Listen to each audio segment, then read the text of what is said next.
Hello, friends. Welcome back to Out of Patience. In science, progress isn't just slowed by what we don't know.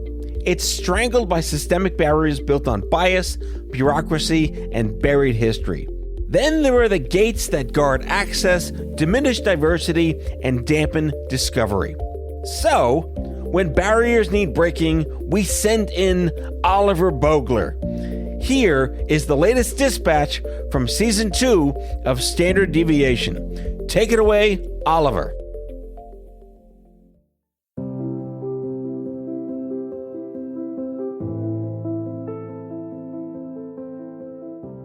We like to assume that science is a meritocracy, that the best data always wins. But today, we're meeting two scientists who know that isn't true. They know because for years, they were the ones deciding who won. There is a hidden side to science that's rarely talked about. Great data isn't always enough. What matters is whether your discovery is understood and whether it's framed in a way that people will immediately care about it.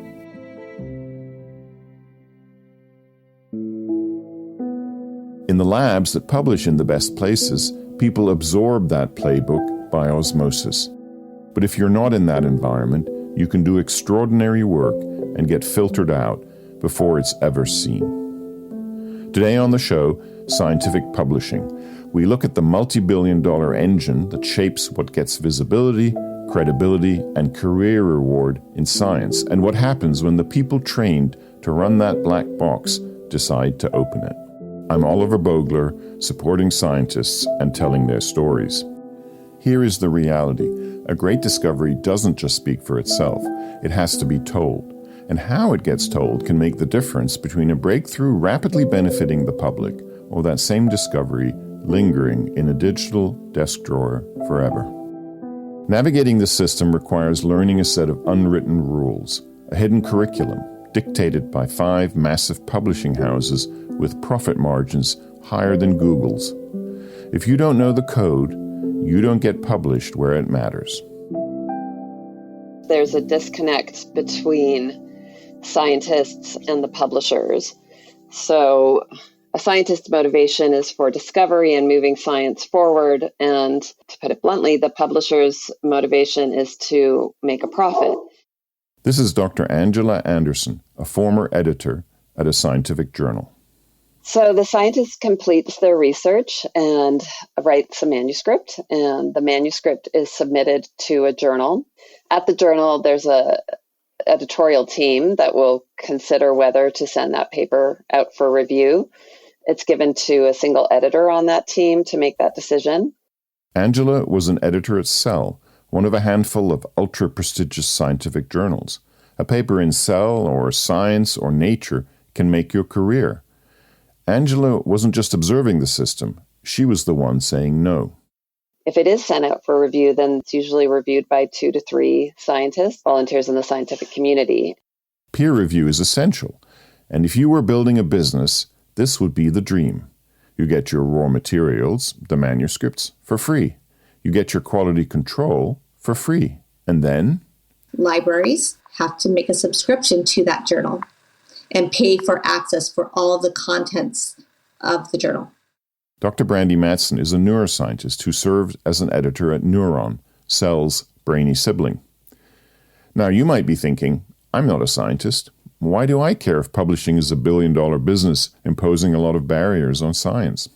As a member of the public, I care because my taxpayer dollars go to scientists to support their research. And in turn, it doesn't only go to their research, but it goes to paying publishers. These are huge for-profit companies. And so my dollars I've thought of it as being funneled through scientists to the scientific publisher. And then it doesn't go back into science. It goes into profits for these publishers. The public should care not where the science is published, but that the science is published. Because if the science is published, errors can be caught, good findings can be replicated and validated. And just like newspapers, scientific journals are not created equal. If you've ever heard of a publication, oh my God. But you may have heard of the New York Times. And as a scientist, getting published in that top journal in your field is worth a lot to you, in terms of recognition and all the career advantages that go with it.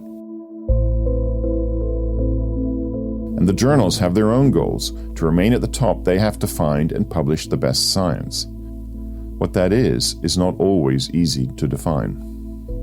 I mean, our tagline was always a conceptual advance of broad interest. So that could be therapeutic potential. It could be a new mechanism underlying some process in biology. You know, a lot of these top journals are seeking future Nobel Prize winning papers. As an aside, there are plenty of Nobel discoveries that didn't get into top journals. You can readily find the rejection letters online. You can't predict which scientific findings are going to give the most change to make patient cures and to help drive science forward. So, when you combine the intense pressure to get into a top journal, the lack of precision in the selection process, and the misaligned economic and career incentives, you end up with a system littered with barriers. And barriers create inequities. Imagine two scientists. One is surrounded by peers publishing in top journals, down the hall from a Nobel Prize winner, and down the street from Cell Press. She knows exactly how to pitch her paper to get an editor's attention. The other is in a small department without access to mentorship, editing support, or insider guidance. He has the same data, but he doesn't know the code or have the right connections. And because he doesn't know the code, his paper isn't reviewed, let alone accepted, at a top journal. If you've published well, it sets you up to continue publishing well. It sets you up with good networks. It sets you up potentially to review for the journals that decide ultimately what gets published. And so it can create kind of a small community, exclusive community. And that's problematic if you want to give equal opportunity for everything and everyone to succeed. It might direct science down a certain line that maybe isn't the best line and the most equitable or inclusive line, or even the most scientifically successful line. Belonging to that exclusive group doesn't only affect where you publish, it can affect the science you get to do in the first place. These larger breakthrough types of science or scientific findings, they're coming from groups, from multiple labs, from giant team science, as the research and infrastructure needed to make these breakthroughs are almost too large for a single lab to afford and to be able to use. If you're not in the in crowd, then you can still do science, but you have a longer path. One of my mentees many years ago from a small town in Mississippi, and he got his PhD there at the university. He networked and switched fields, and he is now a rising star at Stanford University. So can it be done? Yeah. But it is harder and riskier, and if you do succeed, it takes longer. You have the science chops and the data, but you don't have the code.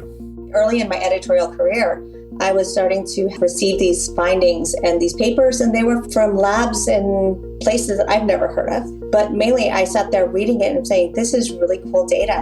I'm looking at the graphs, I look at the figures, and I'm like, I can't understand it. I think for me, it wasn't so much that I saw a paper and thought, this has great potential, if only it was written differently. It was more that I didn't see the potential. And at the end of the day, what I found really disheartening was that there were so many scientists that had put years and years of effort into research, and they hit submit, and I spent an hour on it, and I reject it, thinking back to when I was a scientist, how demoralizing that would feel, and to feel like you weren't understood. And Angela, Brandi, and their colleagues are doing something about it. I just wanted to ensure that when things are submitted, that it's given its best shot, and then, yes, this one person that's in charge of making that decision will understand it and will see the appeal of it. So that was why I founded Life Science Editors and also the foundation.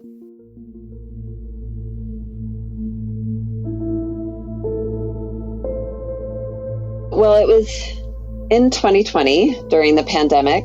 I had always thought about starting this nonprofit because my partner at Life Science Editors, Helen, and I always thought there are people who would benefit from our services that either don't know about us or can't afford us or shouldn't have to pay for us. The initial focus was on women whose carefully choreographed lives, juggling science careers, family, and 1,000 other obligations, were suddenly upended. But soon it became clear that the need went well beyond this group. 2020 made inequities impossible to ignore. Inequities across caregiving burdens, race, geography, and institutional resources. And also in 2020 was when George Floyd was murdered, and it just became very clear to me that, again, certain demographics face these uneven, horrible obstacles that aren't acknowledged. And I wanted to create something to sort of level the playing field.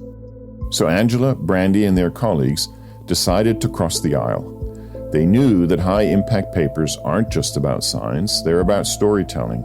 And they knew all about the hidden curriculum that not everyone has access to, unless you have an insider. And so when you're writing a broad interest paper or a grant proposal, you have to do two things, and that is garner excitement, but also garner credibility and trust. You need to balance plain speaking to tell your story well and including enough details to signal that you know your stuff. It can be a pretty tricky needle to thread. Teaching this important lesson was a radical shift. Imagine the person who usually says no to you sitting down and spending 10 hours of their own time helping you get to a yes by sharing their hard-won knowledge. To me, you learn from practice and from actually getting rejected and looking at those reviews really carefully. If you've had a grant proposal that's rejected or a paper that's rejected, taking those reviews and considering them carefully and discussing them, not just with your lab, but with your colleagues and with us to get a real objective take on it. That's how you learn it, through practice and pain and trying again. What can often happen, especially with disadvantaged scientists that are not in the in crowd, is you get a rejection and you don't get any feedback of how to improve your science, how to improve your storytelling and communication and presentation of your science. What we can do, and even through the JEDI Award, is to take a fresh appeal and kind of give them a review from our perspective that they may not have had, and walk through this process of learning to build a thick skin and learn how to view your science through a different lens. That's exactly right. I would consider us like a dress rehearsal. So what is the JEDI program exactly? I can't remember who named it. Might have been me, because I'm a fan of Star Wars. It stands for Justice, Equity, Diversity, and Inclusion.